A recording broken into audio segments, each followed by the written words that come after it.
Hello everyone, it's me again.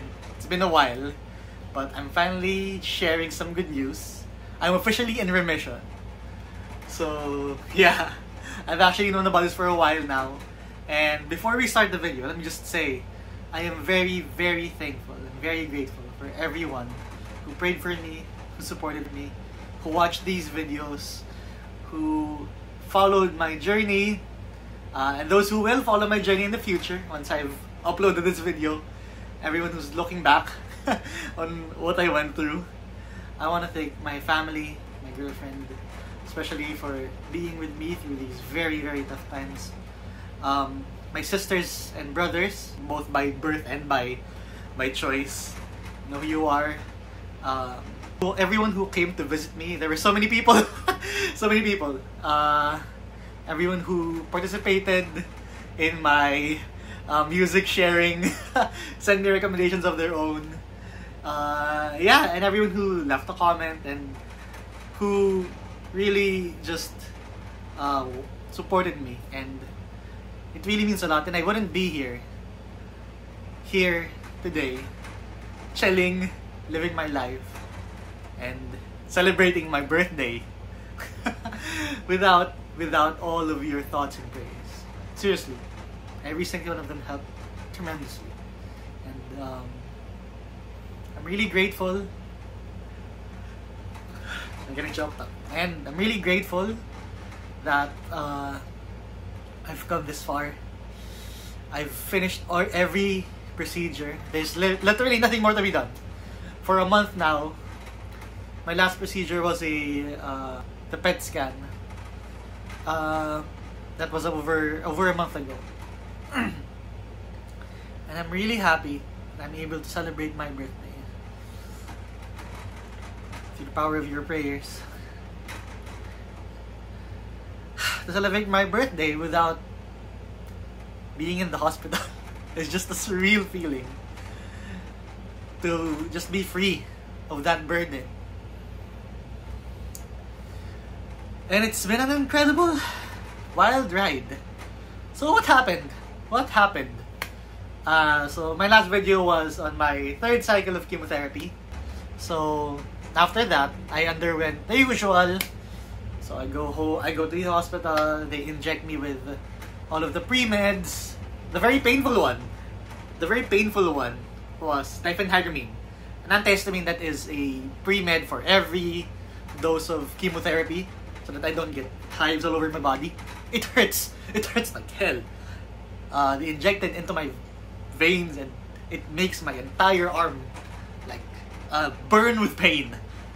Yeah, so it was worse than chemotherapy. Actually, the sensation of diphenhydramine being injected was worse than chemotherapy. So anyway, so I come there, and they want to start me on my first week of chemotherapy. But the problem was they couldn't find a good site on my hands, on my veins. What happened was they couldn't find any proper sites on my arm, so they kept popping. They inject, it collapses, and inject another that collapses. They tried like 3-4 times here, and like another 4 times here. They tried here, and then they settled for here, which was really, really, really, really painful. So for a week I had my injections here, and I had my IVs go through here, so pretty painful. So yeah, diphenhydramine, the chemotherapy. Yes, I lost all of my hair, as you saw. By the tail end of my chemotherapy, I was literally hairless, which was not a good feeling, because turns out when you lose your eyelashes, every single speck of dust in the air gets into your eyes and makes you cry and get irritated. When you don't have hair, all of your sweat just pours out of your freaking scalp. When you don't have hair, all of your sweat just pours out of your scalp. So every time I sweat, I'm literally sweating buckets all over my face. When you don't have eyebrows, you don't have any like mechanism to catch the sweat and keep it from getting into your eyes. So every time I sweat, I get like irritated, I get blinded. Yeah, when you don't have a mustache, you don't look as good. Just kidding. But yeah, that was really an ordeal. Because by the fourth session, yeah, I was hairless. I was really feeling that chemo wooziness. That every day of my life was a constant struggle to move and get things done. Because I was always not so much as dizzy, but yeah, I was dizzy all the time. I was nauseous. I kept pretending like I wasn't. I kept pretending like I'm fine, guys. I can walk or whatever. But I kept falling over, tripping over myself, dry heaving all the time. Like, oh, I'm eating food. I'm like, I'm just chilling, reading a book. I'm like, horrible.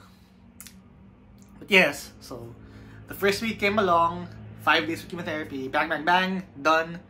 Second week came along, 1 day of chemotherapy, okay, fine, great. Third week of chemotherapy, again, fine, but yeah, I was really feeling the burn. And my last session of chemotherapy, it was postponed because again, I had problems with my blood. I had a magnesium deficiency, I had, I had an iron deficiency, a very serious iron deficiency, which actually necessitated red blood cell transfusion. And I'm really thankful for everyone I asked who were willing to donate blood. And it turned out that I didn't even have to donate blood because the blood was included in the procedure.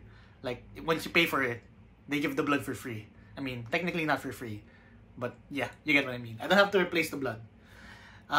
Before I got this disease, I actually donated blood semi-regularly. So I thought that I would have to have someone donate just to replenish the blood bank. But it turns out that it's not necessary. So the following week, they saw that I had a very severe iron deficiency. So instead of getting my chemotherapy, I got a blood transfusion. It felt like nothing, actually.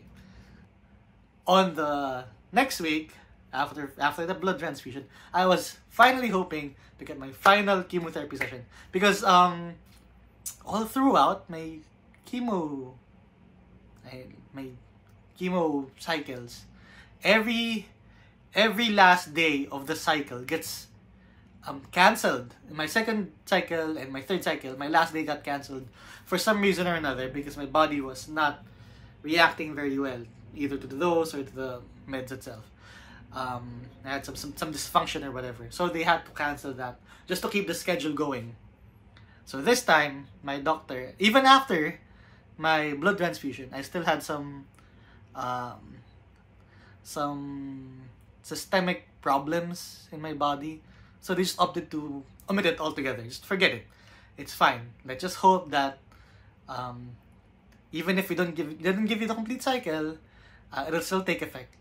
So with that, I waited another week just to chill and let my body, my wounds heal. And after that, I did my PET scan last week of September. So I did my PET scan and they inject me with radioactive tracer to make my tumors glow in the scans. And it hurt like heck. Hurt like heck.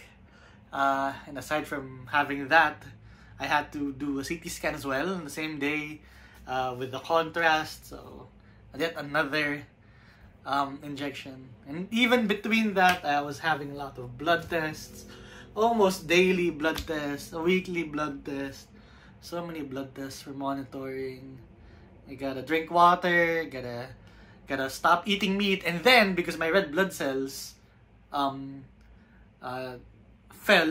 my red blood cell count fell, I had to eat meat again, which is, I don't know. They normalized my creatinine by then, so I had to eat red meat a lot. That was in the interim after the PET scan. So week comes along, and around first week of October, I get my consultation for the reading of the PET scan. So the good news is my tumor here, which was there before, dissolved, gone. nothing more. No more swelling. It's gone. Absolutely eradicated. So yeah, I was really happy about that. So if you remember, after the first 2 cycles, this was eradicated, and it remained eradicated. It became normal, no more activity, and that was great, amazing. But there was an issue with the lower tumor in my retroperitoneal lymph nodes wrapped around my abdominal aorta. Unfortunately, it wasn't fully resolved because it says here that there is further morphologic regression of the necrotic lymph nodes in the aortocaval, lateral caval, and para-aortic regions without significant FDG uptake. It's good that there's no significant FDG uptake, as my doctor said, because it means that it's no longer taking up the tracer. It's no longer metabolically active. So it's not moving, not living. However, there is a residual retroperitoneal lymph node which exhibits anatomic metabolic regression, which measures 9/13 and remains intimately related to the adjacent horizontal duodenal segment. That means there's still, my doctor said, there's still a mass there, sized 9/13 millimeters. So, my oncologist told me that maybe I should see the radio oncology. Maybe it can be removed by radiotherapy. So I went to see them, and they said that for cancers of my type, basically mixed germ cell tumors, they don't do radiotherapy for residual masses. It turns out the paradigm for that was surgery. So I was referred back to my urologist, the guy who did my initial surgery. So what he said was, it's too dangerous. It's basically too risky for not a lot of benefit. The mass is small, super small, compared to what it was before. It's no longer FDG avid, which means it's no longer metabolizing stuff. And if it's entirely related to the duodenum. So if they cut me open, it's gonna be a huge incision down my belly. They're gonna move everything around. They're gonna have to deal with my intestines. They're gonna have to search for that tiny little thing, and they might even cut the wrong one. So he said the risk is far too high. The best course of action right now is to wait and see, because it might be, best case scenario, it might be just a scar tissue, or it might just be a residual mass that's already dead, that's gonna be melted over time by my body, reabsorbed and pissed. Because when you get chemotherapy, when the cells die, they get filtered through the kidneys and removed through your pee. So yeah, so that's why my doctor said let's wait and see. So right now I'm waiting and seeing, but I'm officially in remission. There are no more significant symptoms of cancer. They are confident right now that there are no more significant symptoms of cancer. I don't need any further medical intervention, as they said. And no, that means no more tests, no more chemotherapy, no more staying at the hospital for days on end, no more waiting, no more injections. I have a lot of scars. So see those dots. Some of them were still hurt.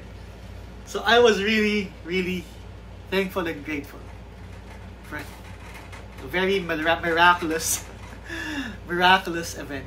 Because really, I was, at the start of this journey, I was really apprehensive. Because it's late stage testicular cancer. It has metabolized to distant regions of the body. And it was a very, very malignant and aggressive type of cancer. But through the wonders of prayer and medical and modern medicine, in 6 months, in 6 freaking months, my cancer has almost been resolved. I'm kind of sad that it's not cancer free, but at least I get to live 3 months of life without nothing. My monitoring after this is quarterly, so every 3 months I get a CT scan, which is not ideal, but at least it's something. At least it's 3 months of freedom. CT scan anyway is gonna take what, half an afternoon. It's gonna be easy. It's gonna be easy, far easier than this. So if you see, you can see this, some scarring and stuff. This. These were actually marks, my doctor said. Marks from where the chemotherapy moved through my body and affected my skin. Apparently this happens a lot with bleomycin, particularly. So yeah, these were darker during my chemotherapy. Like way darker. I've seen them grow lighter over the past month. And speaking of, over the past month, I regained a lot of my faculties, so to speak. I went back to work immediately after my checkups. So October, almost the whole of October, I was working. For the first few days, I was commuting to work, and then slowly, once I felt that the fogginess of my brain and the constant feeling of tiredness just started going away, I tried driving again. So now I'm driving almost every day to work. No more fear of suddenly falling asleep at the wheel. Yeah, still wearing my mask, still taking precautions. Fortunately, there were no dietary restrictions. Funnily enough, even after late stage cancer, I don't need to watch what I eat. But of course, I'm trying my best to eat more vegetables, of course. Less fatty and greasy food. No more alcohol. It is what it is. It is what it is. Yeah. I'd like to end by saying thank you to all of you. Everyone who supported, who watched. Like I said in the beginning, everyone who sent a message, everyone who said, "How are you?" It really means a lot. It really means a lot to me. I've gained a new lease on life, a new perspective even, and I've gained a new love for this thing we call life. There's so many things I want to do, so many books I haven't read, so many songs I haven't listened to, so many sites I haven't seen, so many games I haven't played. Sheesh, I haven't even played Last of Us yet. So much tech that hasn't been implemented that I want to see in my lifetime, and I'm just so thankful that for your prayers and your support, I got through the 6 second most hellish months of my life. I would say taking the bar exam was kind of more agonizing. And yes, it's insane. It's insane that I got through it nearly unscathed. I only lost one organ, one ball. I got a few scars. They look cool. If they don't disappear in a year, I might just have them covered up or something. I don't know. I might come to love them. There's more actually behind in my back, my chest, and everything. Really, I'm just really looking like a tiger right now. But yeah, I came through relatively unscathed. In fact, if you didn't watch my vlogs and you know me in real life, it'll just look like I changed my haircut. I'm back to my old thick eyebrows. I'm growing out my beard for No Shave November. And as just to experience having a beard again, because I missed it. I missed having eyelashes. I missed eating what I've ever wanted. I missed just being able to take the stairs I really miss that. And now, all of those I got back. All the simple things in life. I miss being able to visit my friends. I miss being able to see you guys face to face. And in the past month, I've seen a lot of you. I've went out a lot. I've eaten a lot of food. And I hope to continue that. Really, it's insane. I still can't believe it. Again, thank you very much. Remember, we're stronger than cancer. Really hard. So whatever challenge you're facing right now, I believe in you. You can do it. So it's me saying we're chilling. Thumbs up. Coming up roses. And till next time. This is Maui signing off. And I love you. I love life. Goodbye. Hey guys, as a final note, if you have any questions about chemotherapy, having cancer, or any advice at all, or you need any advice at all regarding that, how I went through it, how I dealt with it, psychologically, emotionally, spiritually, and socially, just contact me, message me on this channel. So I'll try my best to reply.